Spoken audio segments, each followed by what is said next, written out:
My name is Casper. I'm the faculty librarian here on South Campus, and I'm visiting your class today in order to talk to you guys about doing some research for your speeches. You have some argumentative speeches, informative speeches coming up. You need to do research using books, magazine, newspaper articles, as well as the internet.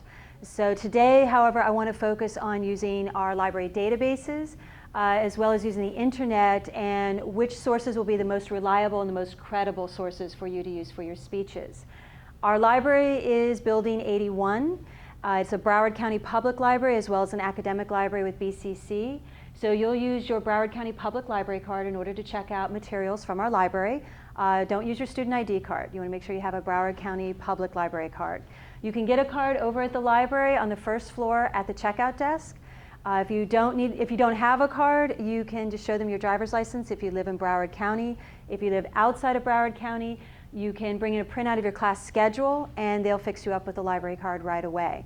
And that library card's good at all of our Broward County Library branches, not just here at South Regional. The handout that I gave you guys, everybody should have a copy of my handout. At the top is our library website. This is where you can access our library catalog in order to look up books in the library. But as I said, today I want to focus on our databases and the internet. So that would be working with the bottom part of my handout with BCC Central Campus's website, which I have up here on the screen for you. And the web address is there as well, the ucl.broward.edu. We're going to go into some databases. I want to show you a couple of them, General OneFile and CQ Researcher. And then I want to take a look at the internet, looking at Google, so you guys get a feel for how to use the internet wisely and hopefully a little sparingly. So you get some good information from the internet, but you know it's good, reliable information. Okay, so let's take a look at some of the databases now. Okay, this is the BCC Central Campus website. As I said, the web address is there on your handout, ucl.broward.edu. They have it very nicely laid out for everybody to use. And when you're looking for databases, you want to go under Finding Articles right here in the center. And you have the options of looking at databases by title or by subject. I've given you a couple of titles of databases on your handout to get started with. General OneFile is one of them, and CQ Researcher. There's a couple more there, but these are the two that I want to show you today that are going to be the most helpful for your research. So if you select Databases by Title, I'll select that there. It will bring up a listing of all the databases that Central Campus has in alphabetical order. They'll tell you if there's full text available. It'll say that in red print right here. And it'll give you a brief description of each database so you have an idea of what to expect from that particular database. The one I want to start with is CQ Researcher. So going in under the letter C, and it's right here. We'll just select that. You'll need to log in, and I have this information on your handout on exactly what to enter for your login. It'll ask you for a borrower ID and PIN number. This is not your student ID, but on your student ID card, at the very bottom, there is a library number. It actually says LIB number. It's a long number there. So that's the number that you want to enter in. So enter mine in here. And then your PIN is the last 4 digits of your Social Security number. And if you forget this, it's on my handout, but also what are my ID and PIN? If you select that, it will explain exactly what you need to enter in order to log in. You just want to connect to the database, and it will open up a new window. And this is CQ Researcher. CQ Researcher deals with a lot of current events and hot controversial issues. Some of their most recent reports come up first that have been written for CQ Researcher. You can also do a quick search based on your topic. There's advanced search options here. And if you're also just trying to come up with a topic idea, you can browse CQ Researcher by topic. So if you're not quite sure what issue you want to discuss, you can take a look at their topic ideas and pull an idea from that list. Otherwise, we can do a quick search on a particular issue. Is anyone working with a particular topic right now? Iraq War. The Iraq War? Okay. Let's see. Just type in Iraq, and let's see what we get. It's going to give you a listing of different reports that have been done at different times. So here's the date of the reports, and they're not in any particular order. So I have 2004, 5, here's 2007, another 2007. So these reports, New Strategy in Iraq, and the other 2007, Rethinking Foreign Policy. Well, that one will probably deal with more than just Iraq, but it will include issues with Iraq as well. So let's look at the New Strategy in Iraq. That's a new report. All of these reports are available in full text, so you'll have the complete issue of that report right here. Some ideas that they're giving you, a brief abstract about this report comes up first, but you have your table of contents here. There's an overview of this particular topic. What's the background or the history of this issue? What is our current situation? What is the outlook like? And what's the special focus? Some pros and cons issues, and some contacts. That's kind of nice if you want to see, to get further information. So if we take a look, we just have the brief abstract here. And if we go in, let's say, background, that'll give you the background of Iraq. It's a long article. Open that up again. So you have all of the information right here, just available in full text. What's kind of nice if you're doing an argumentative speech, the pros and cons issue, they will give you a specific question. Can the troop buildup in Iraq work? And then they have some responses coming from, most importantly, experts in the field. And this is where your credibility comes in, your reliability and credibility. You want to know where the information is coming from, who's providing this information. Yes, this person, Frederick Kagan, is responding yes. He's a research fellow with the American Enterprise Institute, and this is taken from his testimony before the Senate Foreign Relations Committee. Okay, so very, very important, very strong. The other person, Peter Galbraith, who's responding no, is a board member for the Center for Arms Control and Non-Proliferation. He's also a former U.S. ambassador to Croatia. Guy's got a little bit of experience behind him with foreign policy, I would think, so that lends to the credibility issue. And this is also coming from testimony before the Senate Foreign Relations Committee with the date there. That's another thing you want to watch for, is the date of your information. It could be coming from a good, reliable source, but if it's 10 years old, it's not going to be as reliable for you. A lot has changed over the years. So you always want to take a look at the dates of your information, as well as where that information is coming from. That's one of the nice things with CQ Researcher. They provide you with the credentials of the people who are providing this information for you. Contacts, as I said, just kind of a nice touch to add here. Here's the American Enterprise Institute, which one of our debaters comes from, and their web address, Center for Strategic and International Studies, Measuring Security and Stability in Iraq. This is another website to take a look at. So they're doing a little bit of work for you, providing you with additional contacts and additional leads where you can pull up other information. And because CQ Researcher has looked at this, they've already evaluated these websites and determined that they are coming from good, reliable sources of information. It's not just John Smith's opinion of Iraq.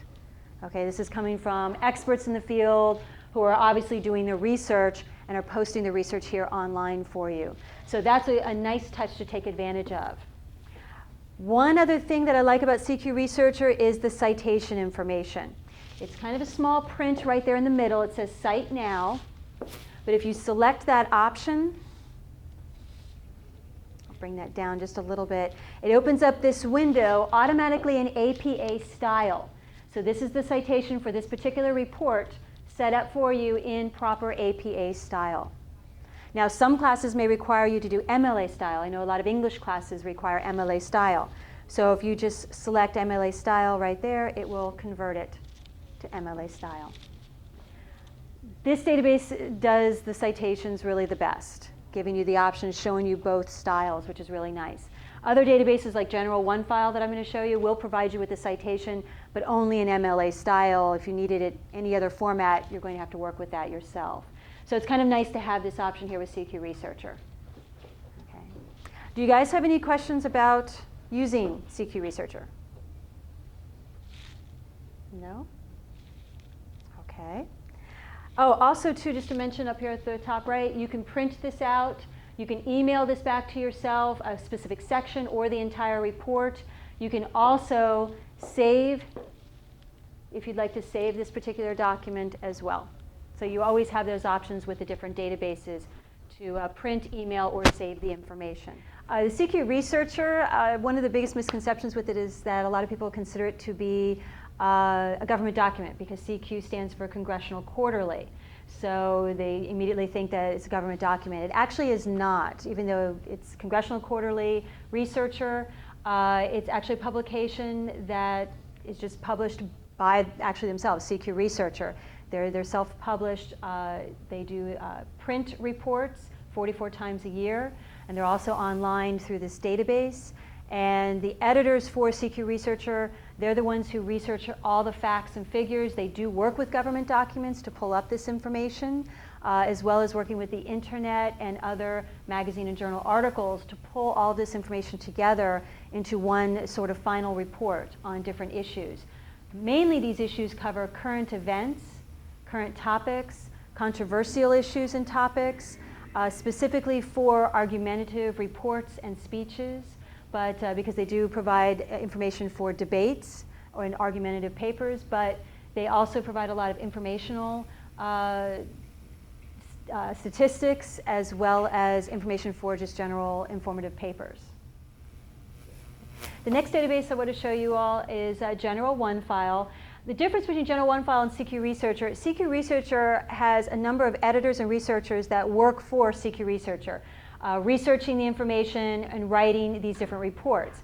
General OneFile is strictly a database of articles, journal articles, magazine articles, and newspaper articles that have been previously published in all kinds of different magazines and journals from all over the world that have been collected together and put into General OneFile in a searchable format.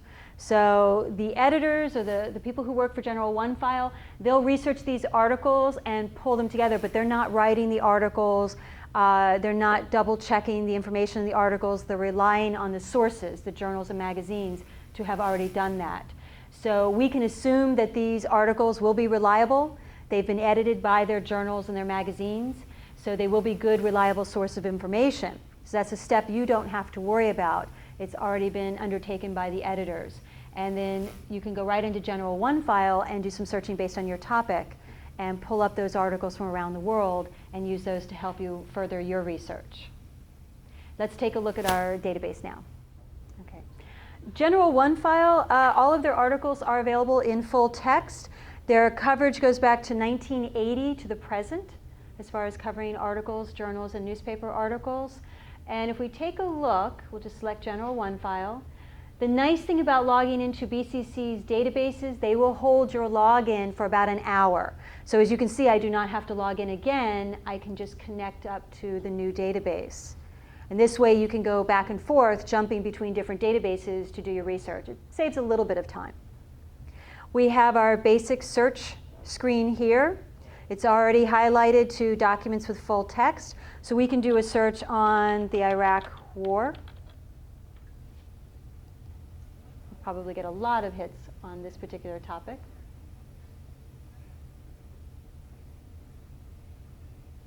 Okay.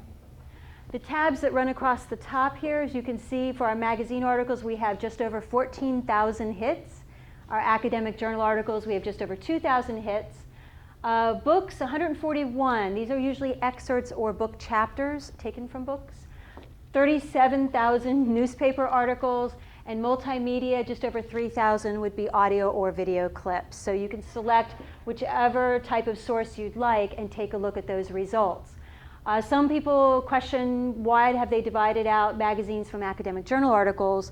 Magazine articles tend to be shorter, brief articles, just a general overview of the topic, from magazines like Time or Newsweek, for example, as opposed to academic journal articles, which tend to be longer, more heavily research-oriented articles, more specialized, coming from your academic journals or scholarly journals. So most of your databases will separate magazines from academic journals to help you further decide, do you want specific scholarly articles or just a general overview of the particular topic. Your results list follows. And they've given you the title of the article in blue, followed by the author's name, the name of the magazine, the date of the article, and the word count, which is nice because it gives you an idea as to how long that particular article is. So an article that's 142 words is going to be pretty short and brief, not going to provide you with a whole lot of information. as opposed to an article that's 876 words, much longer, a little bit more in depth, probably going to provide you with better source of information. To take a look at the particular articles, you can just select the title. Let's take a look at this first one. It will pull up the basic citation information for the article, followed by the full text with your keywords highlighted in red so you can see immediately how your keywords are being used within that particular article. And all the way at the very bottom is your source citation. This is your citation information about the article itself, followed by the information about the database. When you're citing information from any particular database, you have to have that original source citation about the article, followed with the information about the database. The name of the database, General One file, the publisher is Gale. You research this through Broward Community College. Your date of access is automatically entered, and the web address at the very end. So your source citation is there, and you can use that. It's in MLA style format, so if you needed to convert it into APA style, you'll have to do that using your citation manual in order to make that conversion. Okay. All the way at the top of the article in this toolbox here, you have your print option, your email option, your download option as well. And you can also translate these articles into a variety of languages: Spanish, French, Japanese, German, Italian, Portuguese, Chinese, and Korean. So there's a lot of options there. Okay. Let's see, academic journal articles works the same way. Oops. Okay. Again, just selecting academic journal articles, we have just over 2,000. You can limit this if you wanted articles from peer-reviewed journals only. You can make that selection, and it will redo your search for you automatically. And it narrowed it down from 2,000 articles down to about 1,000 articles. Peer-reviewed journals are those journals that when you submit an article for publication, they have a committee of what's considered your peers, other researchers and educators in your field of study that will review your article for you to determine that yes, the information is factual, and yes, the information is new, it's fresh, it's strong information, and yes, they want to see it published. Not all magazines, and certainly magazines, will not do that. They just have an editor on board who will review your article and then decide whether or not to publish it, if it fits the purview of that particular magazine. But peer-reviewed, they scrutinize it a little bit more strongly and make sure that it's definitely something that they want to have published in their particular journal. So that's a stronger academic restriction when you're doing your research. Okay. Do you guys have questions on using General One file? It's fairly straightforward, fairly easy to use. If you felt like this was too many hits, you can always add some keywords to your search here, or you can just go right back to your basic search and add another keyword. What aspect of Iraq War were you researching? Necessary?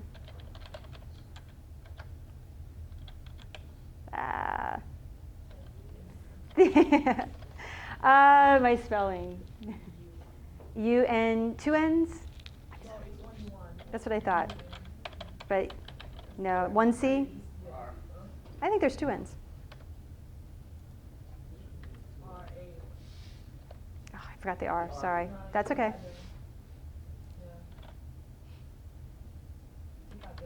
Yeah. I love Google. They spell for you. Okay, adding the word unnecessary definitely narrows down our search quite a bit. 13 magazine articles, 4 academic journal articles, so that using just an additional keyword like that will narrow your search down and reduce the number of hits that you receive. So when you're doing your research, whether it's on Google or in the databases, think about your keywords. The more keywords that you add to your search, the narrower your results list will be, and you'll get fewer hits. So if you're getting too few hits, look at your keywords, maybe reduce them, just put in 1 or 2 keywords, and that'll broaden your search out a little bit. Okay? Any questions? Let's talk about the internet and using the internet for your research for just a few moments. On the back of my handout, I actually talk about how to evaluate websites to make sure that you're getting good, reliable sources of information. Some of the most common search engines are google.com. I love Google. Ask.com is also very good. There's a number of other search engines out there that you can use. Google seems to be winning the popularity contest, so we're going to use that as our example today. When you're doing your research on the internet, you want to make sure you're looking at your results and make sure you watch the dates of your results, because information on the internet can be old. People can scan articles in and upload them onto the internet. So you want to watch the date of your information. When was that website last updated? That's going to be very important for your information. You also mainly want to look at where is this information coming from? Who's responsible for this? And I'll show you some examples when we do a search. When you're looking at websites, a lot of times, usually off to the side or sometimes even at the bottom of the home page, they'll give you a button that says About Us. If it's an organization or an institute or an educational site, you want to click on that button and read about them. What is it about them that makes them an authority on this particular subject? Why have they felt compelled to put a website up? Are they very opinionated or biased? Are they providing you with factual information? Where are they getting their information from? Are they doing research and studies by themselves, or are they going to government websites and pulling information from those websites and putting it on their homepage? So you want to take a look at where your information is coming from, who's responsible for this site, how old is the information, is their site copyrighted? Are they protecting their information by copyrighting their website? Also, is the information comprehensive? Is there a lot of information available to you? A lot of links that work, a lot of information that you can use for your paper. That's going to be very important. It's kind of a telltale sign that they're actually doing a lot of research and a lot of work with that particular website. Okay? So let's take a look at Google. Let's do a Google search and see what we come up with, and I'll show you some examples. Okay. We're going to continue with our topic of Iraq War. We'll just enter our search terms, again, keeping it short and sweet, and see what our results are. Remember that any results that show up on the right-hand side where it says sponsored links, and sometimes across the top as well, and usually a yellow box, those items are not necessarily your best results. They simply paid Google to come up first. They're exactly as they're advertised here, they're sponsored links. So you want to be careful about those particular results. Some may be good, some not so good. They're just paid advertising. So some of our results that came up, your best sources of information tend to come from .orgs, organizational sites, .edus, educational sites, and .govs, government sites. Your .coms and .nets tend to be a grayer area. Some are very good, some are not so good. So that puts more work on you guys to really check them out and make sure that they're coming from a good, reliable source of information. The first one that came up, let's see, bill to fund the Iraq war stalls in the Senate. This looks like it's just a news article. So coming from Canada.com. So this is coming from outside the United States, so you want to be careful about that. The opinion or ideas are going to come from a completely different country, so it may not be quite what you're looking for, so you want to watch for that. The next one that comes up, and this one almost always comes up first or second, is Wikipedia. Wikipedia is it's definitely not your most reliable source of information on the internet. And I highly recommend that you actually don't use it for your research, and here's why. With Wikipedia, anybody around the world can register with Wikipedia for free as a contributor or an editor.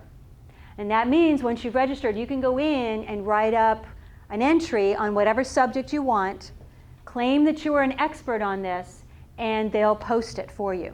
Nobody at Wikipedia is fact-checking this information to make sure that it's valid and it's true. So that's a problem, really. In theory, it's a great idea being open source for anybody around the world to share information. It's a great idea, but in practice it doesn't work as well. So the other problem with Wikipedia is that it is essentially just a general encyclopedia. And as college students, you guys should be stepping up and stepping away from general encyclopedias like World Book, Britannica, and Wikipedia. You need to be getting your information from experts, solid, strong research information, scholarly information, and not the basic general information that encyclopedias provide. So you definitely want to skip Wikipedia. If you're not sure, I just recommend always checking with your professor to see how they feel about Wikipedia. But the majority of the professors that I've worked with all say do not use Wikipedia as part of your research. It's just not reliable enough. Okay? So we'll move on from Wikipedia. Going to the next one, CNN. We're all familiar with CNN, so this would be a special report from that particular site. Looking here, Iraq War from thenation.com. So if we take a look at that site, I just want to see, I've not heard about this. Oh, this is probably the journal. There's a journal called The Nation. So this is their site with their journal articles. That would be good, reliable information, because these articles have been published in their journal in print, as well as being published here online. They have editors that are fact-checking the research and the information that's provided here. Let's see, National Priorities Project, Cost of War. That's actually pretty interesting, because that's what a lot of people are looking at, is what is this war costing us? So let's take a look at the National Priorities Project. Okay, they're a .org. And let's see if they have a little bit of information about them, right here on the left, about us. And that's what you want to take. Yeah, that number is changing, and I'm not surprised. Okay, National Priorities Project is a 501c research organization that analyzes and clarifies federal data so that people can understand and influence how their tax dollars are spent. Where they're located since 1983, they've been around for a while, and they focus on the impact of federal spending and other policies at the national, state, and congressional district and local levels. And here's their mission statement. This is what you guys want to see. You want to click on that About Us button and see, who are these people? What is this organization about? What are their goals? And does it mesh with your research? This looks very strong. Here's their beginnings, who are their resources and audience, who are their collaborators, and then here's a list of their staff, board of directors, and their annual reports. This is all very strong, very supportive information about where they get their information, and lending credibility and responsibility to their information here. So I would say this website looks very good, very strong, and definitely worth using. Is it opinionated? Sure. Pretty much every website is going to be opinionated. But it's going to be good, strong information that you can use, especially if you're doing an argumentative speech and you're like-minded with this particular website. So it's just going to strengthen your argument and your speech. So I just want to go back to the home page real quick. Okay. And, oh, okay, let me back up. Sorry.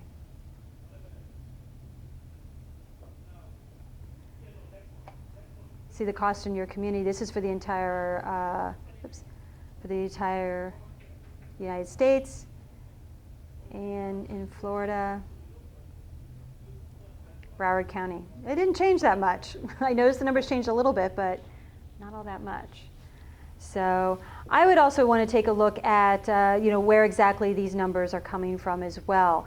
And they should have that information in their financial reports that they had on the other page. They have related links. Always take a look at links on a website. It may lead you to other websites that will provide you with additional information. So they have some military and security research sites. They have 13, some government sources of information, federal budget research. That's, that would be good. That's where some of the numbers are coming from. So you want to pursue that and get even more information about this particular topic. Let me sort of back out here. Going back to our search screen, here's another site, Serendipity. Not familiar, Veterans Against the Iraq War. News from Iraq. And this is interesting. It's got the .ru, which I'm thinking is the country Russia. So I want to see war in Iraq. I'm curious if this is from a Russian point of view. It's kind of interesting to see what other countries think and get their opinions of our involvement in Iraq. That might be a very interesting point to make in your speech or your paper. And again, I'm just sort of looking, they've got some articles here, historical analysis and facts, rankings, forums, etc. And I'm just sort of curious, do they have a home page? Here's their home page. Sort of loading that for me. If you can't see a copyright date or about us information, look for a link to their home page, because usually that information is there on that particular home page. So it's taking a minute to load. And that looks very familiar. Just curious to see if they'll have a date. I don't really see anything here. Some websites are better than others. This one, for me, would kind of fall in the middle. It's not the worst website, but it's not necessarily the best website. So I'd probably, as you're fishing, just throw it back and go fishing for another one and see if you can find another website that's going to be a little bit more reliable, providing you with some more information. The nice thing with Google, when they do your searching, they're also giving you some ways of narrowing your search down. They call it searches related to Iraq War. Are you interested in Iraq War news? Are you reasons for Iraq War or against the Iraq War?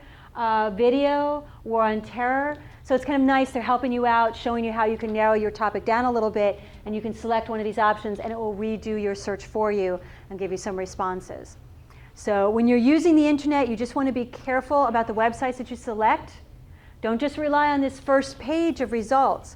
I would say go through the first 2 or 3 pages of results and see what kind of information you can pull up, because some of your best information can be buried a little bit, and it's worth it to take that time to dig in and see what information's on the next couple of pages.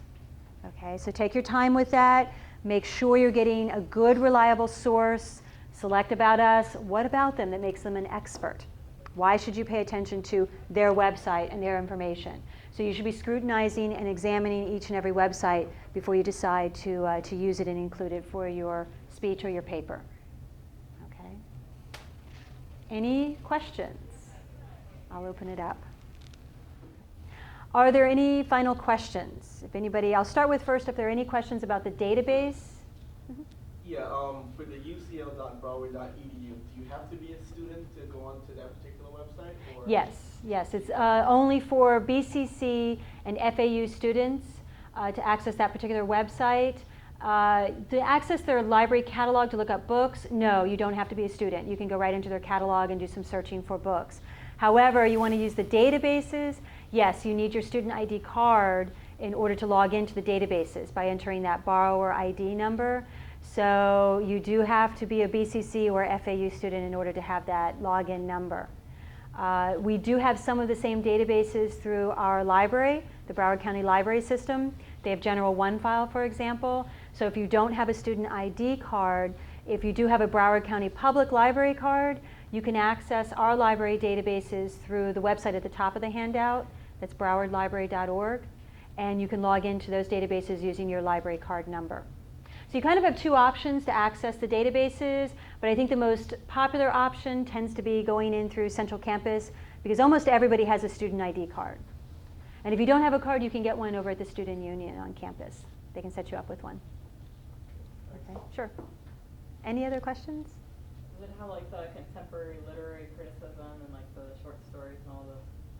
Asking if we have any of the literature information online. Yes, we have Literature Resource Center, which is a database that you can access either through the library or through Central Campus. We both have that particular database. And it does have the articles from short stories for students, the contemporary literary criticism, all of those different book sources are available in that particular database, Literature Resource Center. Yes, the full article, full text of the articles are available online, yes. Any other questions?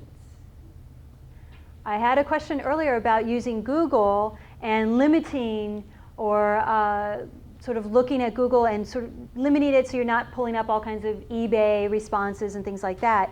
So I wanted to show you if we can take a minute to look at the Google search again. I can show you how to do that. Okay. One other thing to note with Google is that once you've done your search, the Google results come up based on popularity, essentially. The number of hits that a website has received will rank that particular website in your results list. So if a website has received the most number of hits, that's going to come up first in your results list, and then the next and the next and the next. So it's not necessarily providing you with results based on reliability or the best websites. It's giving you results based on popularity and who got the most hits for that particular site. Another thing that you can do when you're searching Google is called advanced searching, right here at the top. And this allows you to do some searching if you're looking for an exact phrase, or you want at least one of your words to come up in the results. You can limit your searching to a particular language, file format, domain. This is interesting. You want only, and you can say .org, .gov, oops, and limit your searches that way. You only want .orgs to come back up, and that would reduce your hits from a lot of the commercial sites, the eBays, et cetera, that are trying to sell you things. And we'll keep it with Iraq War, and we'll do a Google search, and I've now limited it to just .orgs as my response. So that's one way to kind of narrow your search down if you don't want to waste your time looking at a lot of commercial sites or sites that are trying to sell you something when you're doing your research. You can limit that search to a particular domain. Maybe you just want .gov sources or government sources. Go back up here, do another search. And now my results should be all government sources. It may be more than just the United States government, maybe other countries, other governments around the world, but they will be only government resources. So using the advanced option here with Google, it's kind of nice to take advantage of that. It'll help you look at your keywords, narrow it down, narrow your searching down a little bit, and just get more precisely what you're looking for with your research. So you may want to take advantage of that option with Google and doing an advanced search. Okay. Do we have any other questions? If we're searching the internet or searching the databases, logging in, accessing the library? Okay, very good.